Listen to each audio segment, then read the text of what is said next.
Hey everyone, Canadian Renegade here. So short weekend for me this time. I'm only going to have one day to work on the house instead of two, but it'll be good. I'll get a little bit of a break finally. So what I'm working on today is, I've already kind of started, is basically the half wall along the edge of the stairs.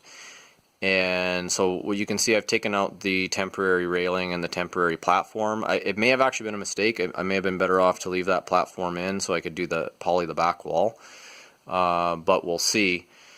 Anyways, what I'm going to do is I'm going to poly the back wall, and then I'm going to put in another temporary platform in between, basically for the filling, like to where the gap is. Or I'll just nail a board to the floor and then have a ladder lean up against the side while I do the poly. So I'll come up with something in order to do that.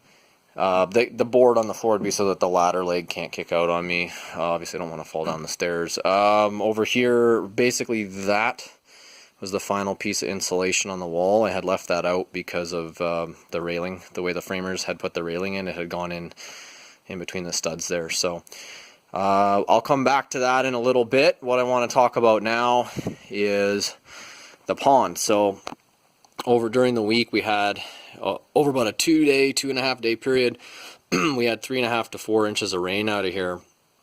I actually should probably check the weather station and see what it finally ended up being, but it was a lot for a short period. And you can see that the pond has come up probably another 2 feet. So now we're maybe 1.5 to 2 feet from the overflow. But the other thing you'll probably notice is that that area of the bank collapsing has gotten significantly worse. And originally I was going to leave it, but now it's kind of getting to the point where maybe I may have to actually get some heavy machinery out here to fix the issue. I don't want it to keep getting worse and worse. And I also don't want all that material sloughing off into the pond. So originally when we had dug it, it was going to be about 12 feet deep. But now I don't know how much material went into the pond and how much went down to the bottom. So we may have lost some depth, but I'm going to have to check that maybe in the fall or next spring before we do the work. I guess, this is a little bit my responsibility here. I had done a little bit of research on ponds, and I think generally what I did was well thought out. It was just almost some like last minute oversight. But so far everything about the pond I think is working well.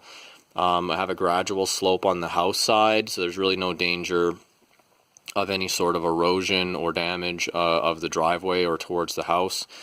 And it also keeps the water further away from the road by having a gradual slope like that. And then the overflow is the water instead of water overflowing through a culvert across the road that way, the water just overflows and goes off into the field. So there's also no danger of the pond overfilling and doing any damage to my road or to my yard. So I think, and then basically the catchment for the pond is that like entire hillside all the way back to the road. All that water comes in here and fills the pond. So I think most of what I had planned it has worked good. What went wrong with that back wall was, I had basically free help with the excavator and the bulldozer when we did all the earthworks out here. And the guy running the excavator, actually the guy running I don't want to name any names or anything, but the guy running the bulldozer had said he thought it was too steep. I didn't have a specific ratio of slope or pitch that I had in mind, but the guy running the excavator said he thought it would be fine. And I probably should have told him to take the slope down a bit more, but he was fairly confident it would be fine. So I just went with his judgment, and I probably should have done the research. I'm sure if I did the research, it would say that was too steep and that this probably was likely to occur. So I can't blame my help because I didn't really pay for it, and I still appreciate those guys. They did a lot of good work out here. If this is the only problem, it's not the end of the world. I probably should have done a little bit more research, so I had a little bit less gaps in my plan for this pond. I don't think this is going to be too hard to fix, but it may cost a couple $1,000s. We'll see if we can come up with something that's if I measure the depth of the pond, and I still have 10 plus feet of depth once the pond is full, then you know, maybe I just have to clean up that edge of the pond, and I don't have to actually do any additional excavation into the pond.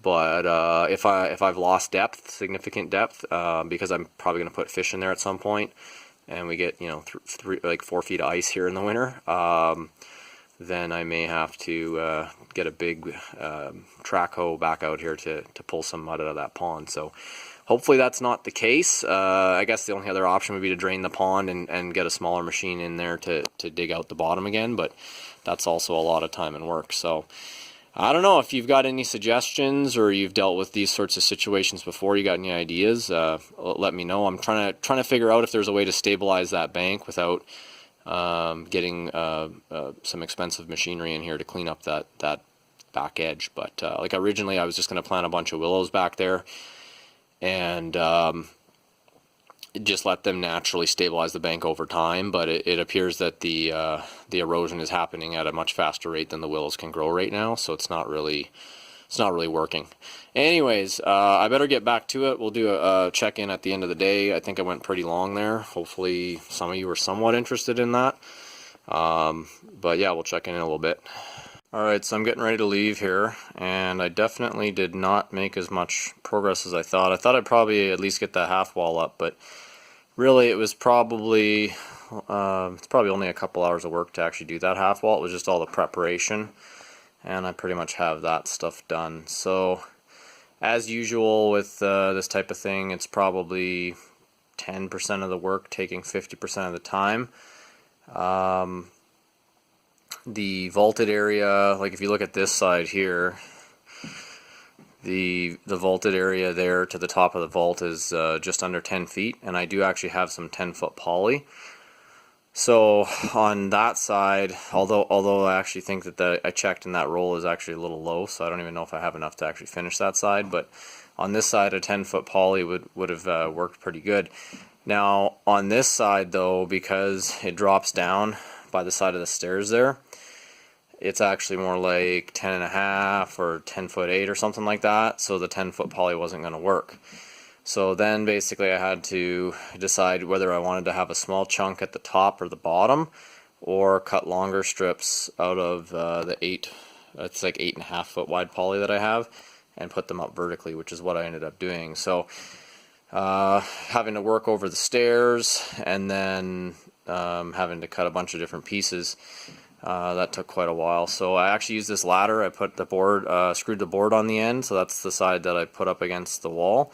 And then I actually removed it, but I had this board on the ground here so that the bottom couldn't slide back, and that allowed me to move back and forth and do it. But with the acoustical sealant and everything, it was a bit of a pain, but I got it. And then this side, I was like, okay, good, I can just use an 8-foot or 8.5 foot piece of poly here.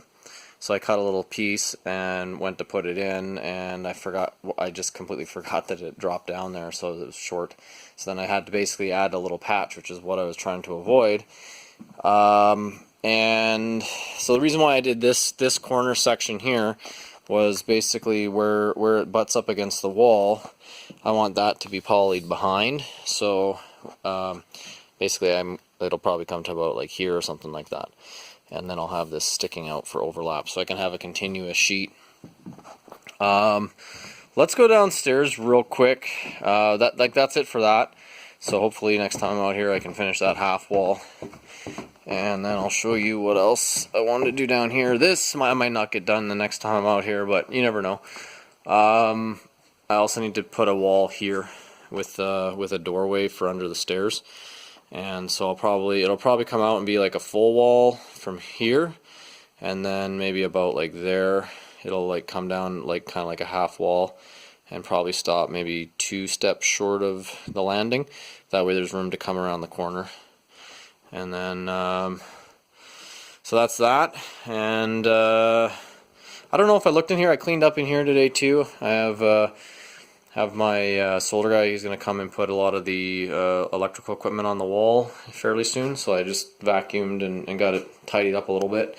But yeah, this is the controller for the well pump, which is down in the well, and like I've mentioned before, that's it's basically like continuous pressure pump, and it just adjusts to your usage of water. So anyways, going pretty long again. Hopefully you guys enjoyed the video.